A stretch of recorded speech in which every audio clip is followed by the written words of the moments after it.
I want to take maybe just a little step back. And, we've used the term screen time a lot. And what I've recently learned is the medical community is trying to move away from screen time as the topic and kind of really look at what is that content that we are consuming.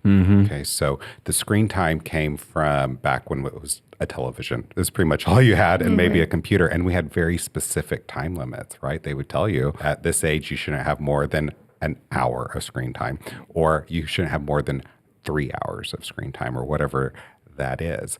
But now, how do you quantify that? Because at school, pretty much from elementary on, you're in front of a screen. That's where you're at. So was that really detrimental to you? And what we're finding is it's not so much the amount of screen time, especially as you're getting past that early developmental stage, right? So that's kind of that 5 years and up. What is that content that you are consuming? So if you spend 2 hours watching a fun family movie and have family bonding, well, that's pretty amazing for your developmental, right? If you are spending, 30 minutes watching hate speech on YouTube as a 10-year-old, that's different. That's very different, right?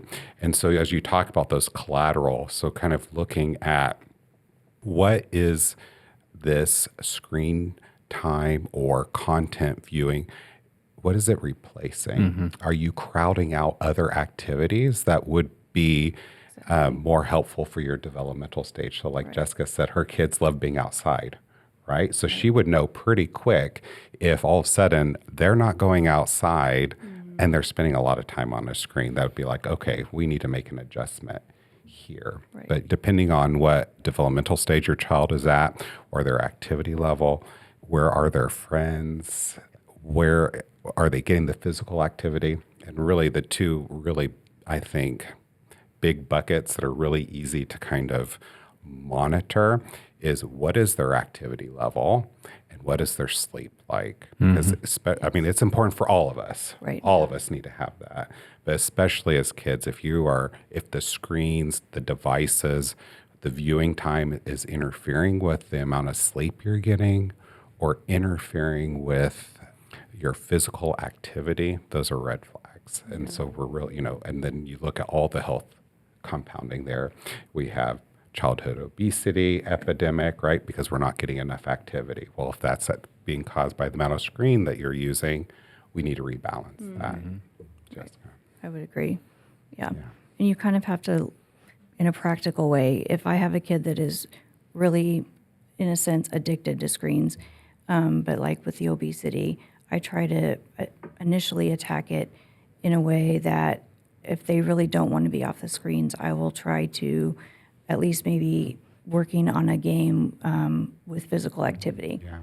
And then that's a good idea. Slowly work them away from the screens. And I heard Pokemon Go is good for that. Yes, there was a whole study about how it actually reduced because it gets them walking around. Helped reduce kids' weight by using Pokemon Go. Yes, especially during COVID. I had a lot of kids that did that.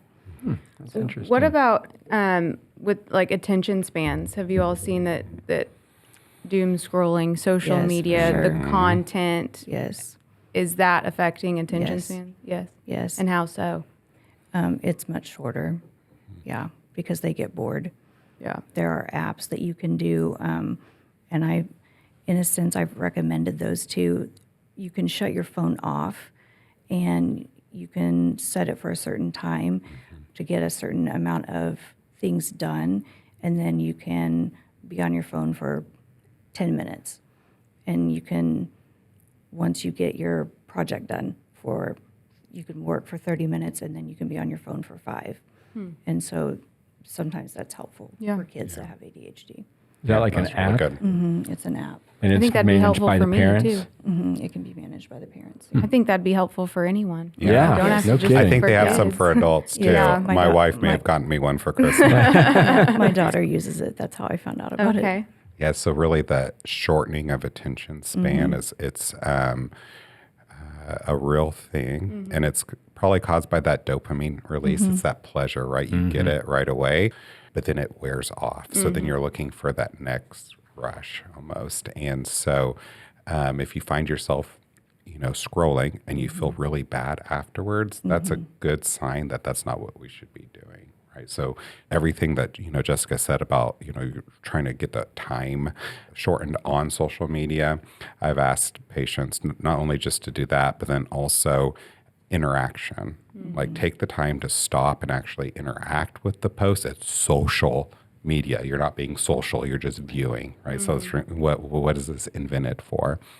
Then it's not just social media. I don't know if it was a study or if they just released it, but there is a correlation between children that were raised on like Sesame Street and Mr. Rogers, and then the current kind of YouTube children's content that's all flashing lights and very fast, where everything's very slow in Mr. Rogers, and you get a resolution, but there's nothing really quick about it. And same thing with Sesame Street. I saw some recommendations on the AAP website, which is the American Academy of Pediatrics, which they have a ton of information about social media, about device time, about media for every age of your children. It's a great resource about, especially those early ages.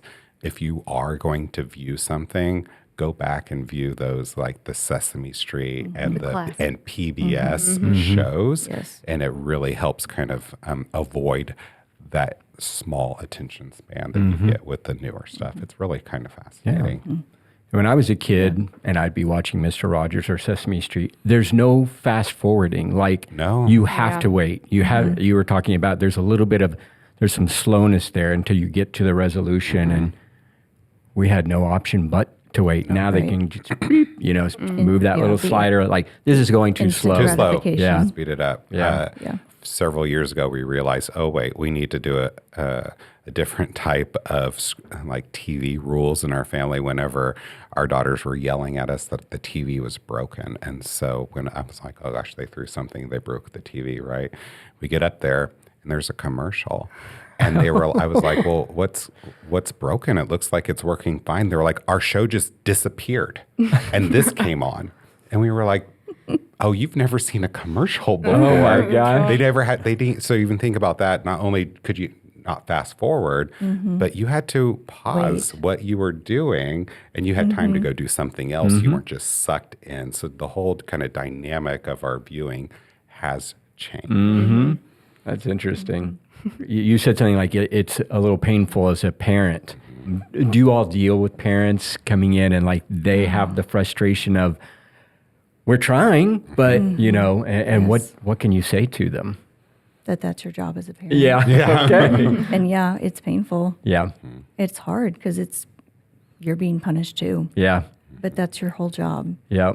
And the kids may not like it, but that's what you're there for. And I spend a lot of time encouraging them and telling them if it's not painful, then that's Probably doing it wrong. Yeah. Yeah.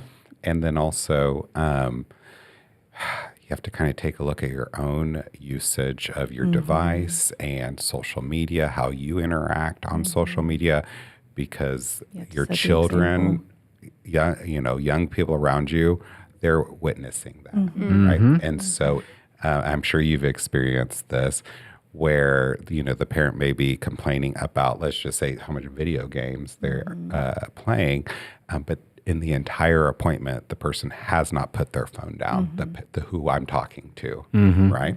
They're looking at their notifications, they're scrolling on Instagram, and it's kind of like, well, how do you expect your child to learn that there's a limit to this if you're not going to put down the phone yourself, right? Yeah. And so it is hard. It is really difficult.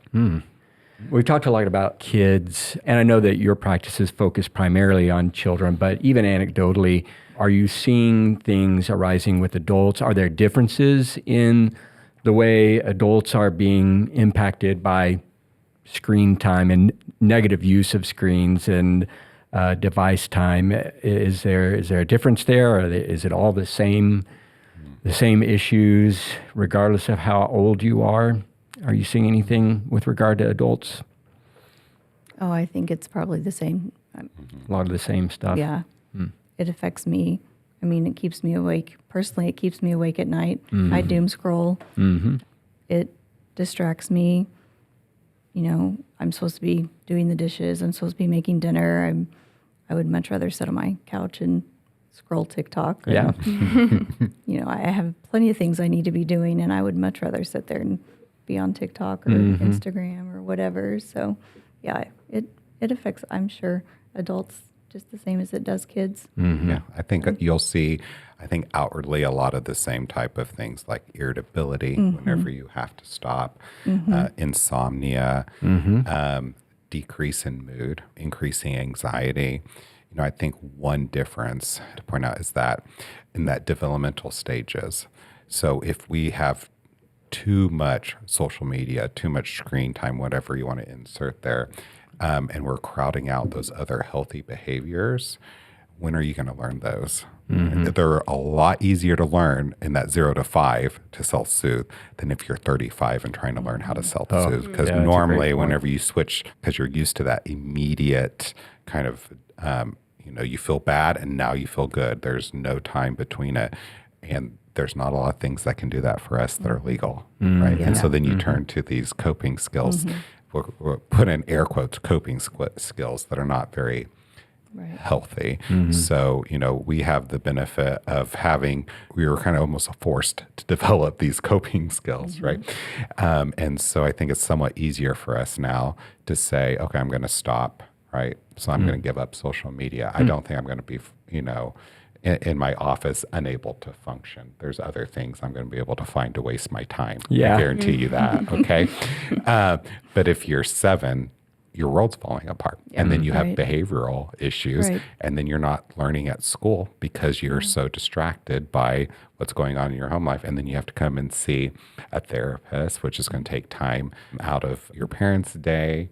And then if we don't intervene early enough, then you can see kind of an escalation of other developmental or psychiatric conditions. And then you're sitting in front of us and trying to figure out, okay, what's the next step? So I do think there's kind of maybe more compounding earlier that you in life than as an adult. But I mean, I can tell you, I don't know if I've seen an adult recently who hasn't come in with their phone and they are, you're in the waiting room. Yeah. That's really interesting. You're able to, Their whole life is on their phone. everything. My whole life is on my Yeah, for phone, sure. right? And if you think about it, we're 6 years out from COVID, and we handed these kids that were in pre-K a computer. Yeah.